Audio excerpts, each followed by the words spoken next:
இயேசு கிறிஸ்துவில் எனக்கு பிரியமான சகோதர சகோதரிகளே, திருமணம் என்ற ஒரு வார்த்தை இன்றைக்கு ஏடுகளிலிருந்து அகற்றப்பட்டு கொண்டிருக்கின்ற ஒரு சூழலை நாம் பார்த்து கொண்டிருக்கின்றோம். இந்த திருமணத்தை பற்றிய செய்திகள் தான் இன்றைய நற்செய்தியாக நமக்கு அமைந்திருக்கின்றன. நம்முடைய ஊர்களிலே பிள்ளைகள் திருமணம் செய்து கொள்ள வேண்டும் என்று பெற்றோர்கள் விரும்புவார்கள். அதே நேரத்திலே திருமணம் செய்த பின்பு அந்த பிள்ளைகள் குழந்தை பெற்றுக் கொடுக்க வேண்டும் என்றும் ஆசைப்படுவார்கள். ஒருவேளை குழந்தை பெற்றெடுக்கவில்லை என்றால் அந்த தம்பதியரை தாக்கவும் கேவலப்படுத்தவும் துணிவார்கள். ஆக இதுபோன்ற செயல்கள் நம்முடைய சமுதாயத்தில் ஒரு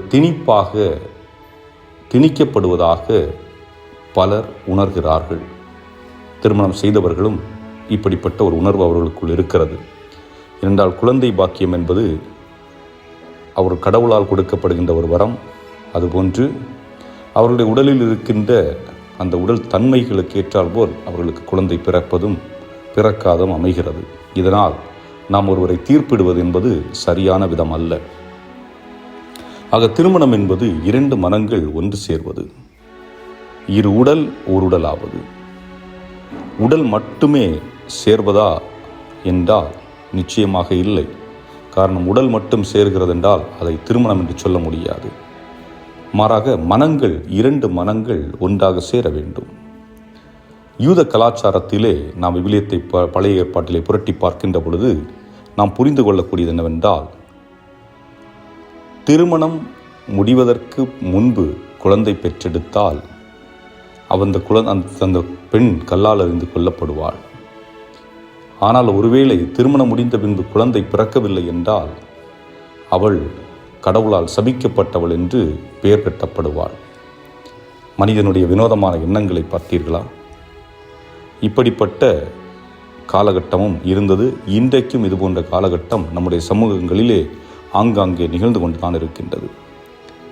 12 வருடங்களுக்கு முன்பாக ஒரு மலைப்பகுதிக்கு ஒரு பயிற்சி நிமித்தமாக சென்றிருந்தேன்.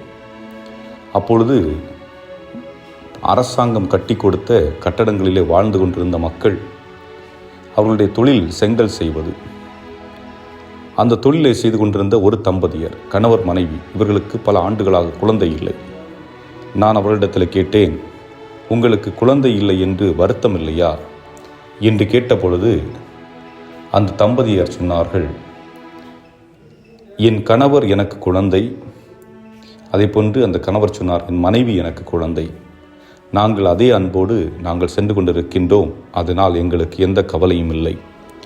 இத்தகைய ஒரு மனநிலை தான் ஒவ்வொரு மனிதனுக்கும் இருக்க வேண்டும்.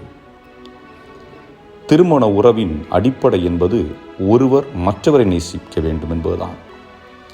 நான் எனது பணம், எனது அறை, எனது கட்டில், எனது பொருள், எனது ஆடை என்று எனது என்று சொல்லிக்கொண்டே இருந்தோம் என்றால் அந்த உறவில் நிச்சயமாக மகிழ்ச்சியும் இருக்காது, நிறைவும் இருக்காது, நிம்மதியும் இருக்காது.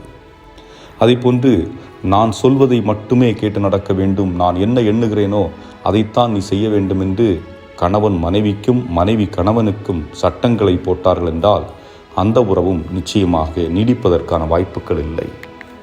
ஆக திருமண உறவு என்பது அன்பு செய்வதற்காக மட்டுமே. அந்த அன்பு கூட எதிர்பார்ப்பற்ற அன்பாக இருக்க வேண்டும். எந்த எதிர்பார்ப்பும் ஒருவரிடத்தில் இருக்கக்கூடாது. எதிர்பார்த்து நேசித்தால் வேதனை தான் மிஞ்சும். உறவில் எந்த உப்பு, சத்து, காரம், இனிப்பு, புளிப்பு என்று எதுவும் இருக்காது. சண்டைகள் மட்டுமே இருக்கும். ஆகவே எதிர்பார்ப்பற்ற நிலையிலே உங்கள் கணவரை நேசியுங்கள், எதிர்பார்ப்பற்ற நிலையிலே உங்கள் மனைவியை நேசியுங்கள். ஆனால் இருவரிடத்திலும் நான் என் கணவரை நேசிக்க வேண்டும், நான் என் மனைவியை நேசிக்க வேண்டும் என்று போட்டி போட்டு கொண்டு நேசிக்கக்கூடிய மனநிலை இருக்க வேண்டும். ஒருவர் ஜடமாக இருந்து இன்னொருவர் செயல்பட்டால் அதற்கு பெயரும் நாம் சரி என்று சொல்ல முடியாது. ஆக திருமண உறவு என்பது கடவுளால் உருவாக்கப்பட்ட ஒரு உறவு. கடவுள் சொல்லுகின்றார், கடவுள் இணைத்ததை மனிதன் பிரிக்காதிருக்கட்டும். கடவுள் இணைத்ததை மனிதன் பிரிக்காது இருக்கட்டும். இன்றைக்கி பிரிக்கிறது யாருன்னு பார்த்தாச்சுன்னா அதிகமாக பெண்களுடைய அப்பாக்களும் அம்மாக்களும் தான் பல உறவுகளை பிரிப்பதற்கு காரணமாகின்றார்கள்.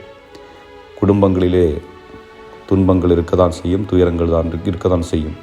நீங்கள் ஒத்தைக்கு ஒரு பிள்ளையை பெற்று வச்சுக்கிட்டு ஐயோ என் மக கஷ்டப்படுறாளே அப்படின்னு சொல்லிட்டு நீங்கள் கட்டாயப்படுத்தி அவளை வீட்டுக்கு கொண்டு வச்சுட்டு பூஜை போட்டு தான் வச்சுட்டு உட்கார்ந்துருக்க முடியும்.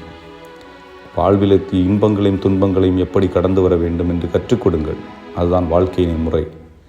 துன்பத்தை கண்டு துவண்டு அதை விட்டு விலக்கி அவங்கள கொண்டு வரதுங்கிறது நல்லது இல்லை. ஆகவே சிந்தித்து பாருங்கள். அதுபோன்று இன்னும் ஒரு சிலர் என்ன சொல்லுவாங்க, திருமணம் செய்யலைன்னா வாழ்க்கை என்னத்துக்கு ஆகும்? எல்லாரும் திருமணம் செய்து கொள்ள வேண்டும் என்று அல்ல. ஏனென்றால் திருமணம் செய்யாதவர்களுக்கு தண்டனை என்று கடவுள் எங்கேயும் சொல்லவில்லை. சில காரணங்களுக்காக திருமணம் செய்யாமல் இருக்கின்றார்கள். ஆனால் திருமணம் செய்யவில்லையா, அதே அன்புறவை இறைவன் மீது காட்டுங்கள். எதிர்பார்ப்பற்ற அன்பை கடவுளிடம் காட்டுங்கள். அவர் உங்களுக்கும் எதிர்பார்ப்பற்ற அன்பை வழங்குவார். அன்பு என்பது எதிர்பார்ப்பற்ற ஒரு நிலையில் கிடைக்கின்ற பொழுதுதான் அது இன்பமயமாக இருக்கும். ஆகவே சிந்திப்போம்.